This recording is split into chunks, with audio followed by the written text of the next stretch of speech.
अस्सलाम वालेकुम। अमूमन हमारे पास बहुत सारे यंग पेशेंट्स आ जाते हैं, अमूमन 20 साल 20 से 25 साल के दरमियान। तो वो अमूमन क्या होता है कि फुल पैरालाइज्ड होते हैं, उनकी लोअर लिम्स भी पैरालाइज्ड होती है, अपर लिम्ब भी पैरालाइज्ड होती है और पेनफुल होता है। उसको हम अपनी ज़ुबान में मल्टीपल स्क्लेरोसिस कहते हैं। मल्टीपल स्क्लेरोसिस वो होता है जो एक पूरी बॉडी को पैरालाइज्ड करता है। आज इस टॉपिक को हमने सेलेक्ट किया और इसके बारे में हम डिस्कस करेंगे।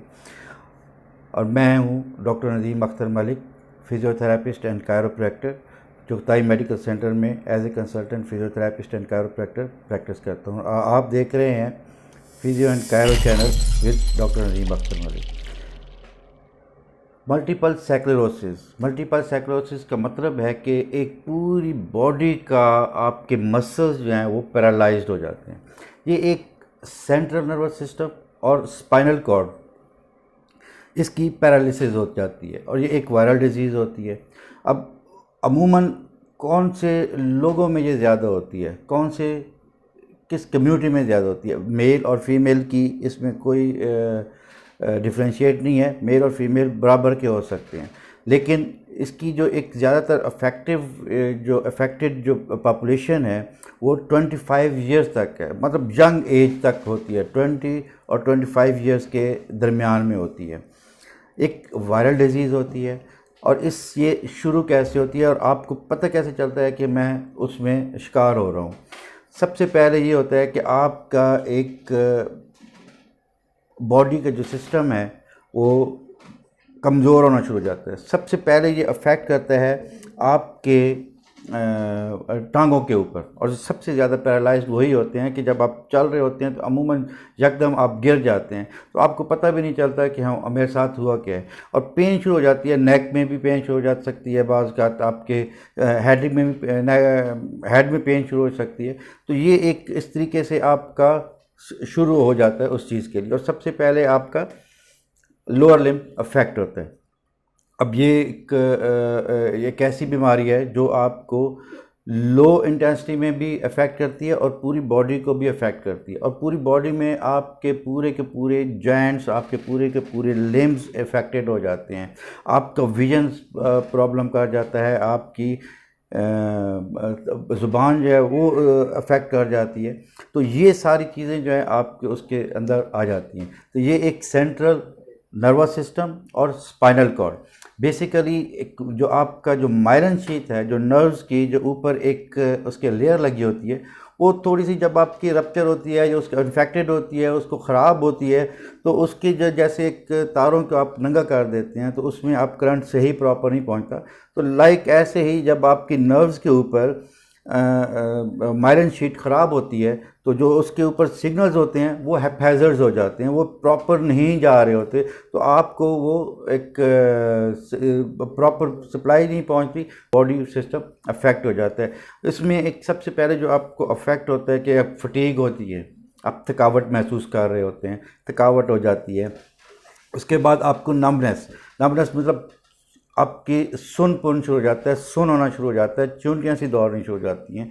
और उसके बाद आप भारीपन महसूस होना शुरू हो जाता है। आपकी जो विजन है वो ब्लर्ड हो जाती है, दो आपको मतलब धुंधला नज़र आना शुरू हो जाता है या दो नज़र आते हैं। और थोड़ा सा बाज़ का आप चलते हैं तो जाना कहाँ होता है और जा कहाँ रहे होते हैं। तो ये साइन सिम्टम्स हमारे इसमें होते हैं उस चीज़ के लिए। उसके अलावा आपकी जो एक कमज़ोरी तो है ही है, डेफिनेटली कि उसमें कमज़ोरी बहुत ज़्यादा होती है। तो ये एक इसके साइन सिम्टम्स भी हैं और ये बहुत ज़्यादातर उन बच्चों में और ज़्यादातर यंग एज के फीमेल और मेल्स में ज़्यादा होता है उस चीज़ के लिए। अब इसका ट्रीटमेंट क्या है? अब बीइंग ए फिज़ियोथेरेपिस्ट में आपको तो यही बता सकता हूँ कि कौन सी ट्रीटमेंट है और कौन सी एक्सरसाइजेज हैं और क्या होता है। लेकिन सबसे पहले ये एक ऐसी बीमारी है जो आपको मेडिकल अटेंशन की ज़रूरत है, not a surgery but medical attention.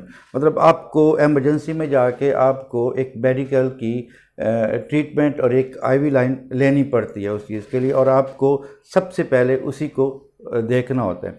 जब आप देखते हैं कि भाई एक मेरी आई ट्रीटमेंट चल पड़ी है, मैं थोड़ा सा बेहतर होना शुरू हो, उसके बाद क्योंकि वीकनेस होती है, टिंगलिंग होती है, आपकी फटीग हो जाते हैं और आपका एक कोऑर्डिनेशन नहीं रहती, तो उसके लिए डेफिनेटली कि आपको फिज़ियोथेरेपिस्ट का सहारा लेना पड़ता है, फिज़ियोथेरेपिस्ट के पास जाना पड़ता है। और फिज़ियोथेरेपिस्ट आपको बताएगा कि आपको कैसे किस किस तरीके से एक्सरसाइज करनी होती है। और ये एक ऐसा ड्यूरेशन है जो आपको प्रोसेस है जो आपको कम से कम 3 से 4 महीने में आपका ठीक हो सकता है। और ये बीमारी ऐसी है कि जो आप मतलब अगर आप मेडिकल अटेंशन ले लेते हैं और मेडिकल एक आपकी एक ट्रीटमेंट चल पड़ती है और जो आप रिकवर होना शुरू हो जाते हैं, तो ये एक रिकवर वाली चीज़ है और वो ठीक हो सकती है। लेकिन फिज़ियोथेरेपी इसकी बहुत ज़रूरी सेंस में होती है कि जब आपके मसल्स वीक हो जाते हैं और उसके बाद जब आप प्रॉपर चल नहीं सकते, आपको कोऑर्डिनेशन की ज़रूरत होती है, तो वो आपको फिज़ियोथेरेपिस्ट बताएगा कि कौन सी एक्सरसाइज आपको करनी है।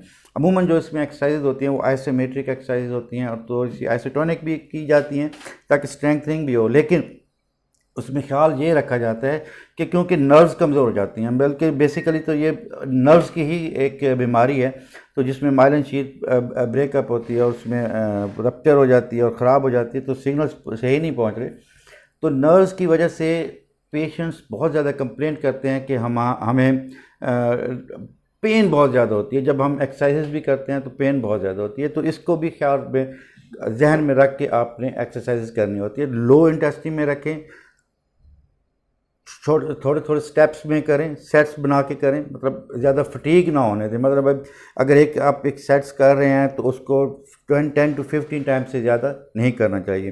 तो ये एक इसकी एक जो मल्टीपल स्क्लेरोसिस है जो बताया गया आपको, तो इसको आप जहन में रखें। और जब भी आपको कोई बच्चे ख़ास तौर पे अगर आप इनको प्रॉब्लम हो रही है, आपको फटीग हो रही है या कोई इस तरह का जैसे मैंने बताया कि टिंगलिंग होती है या सुनपन हो जाता है, तो लाजमी बात है कि आप डॉक्टर के पास जाएं। और जब ये इस तरीके से आप टेंशन लेते हैं तो उसको देखें। नेक्स्ट वीडियो में आपको मैं बताऊंगा कि मल्टीपल स्क्लेरोसिस की कौन सी एक्सरसाइजेज हैं जो आप घर में कर सकते हैं और किस तरीके से कर सकते हैं। अपने इर्द गिर्द का ख्याल रखिएगा। खुदा हाफिज़।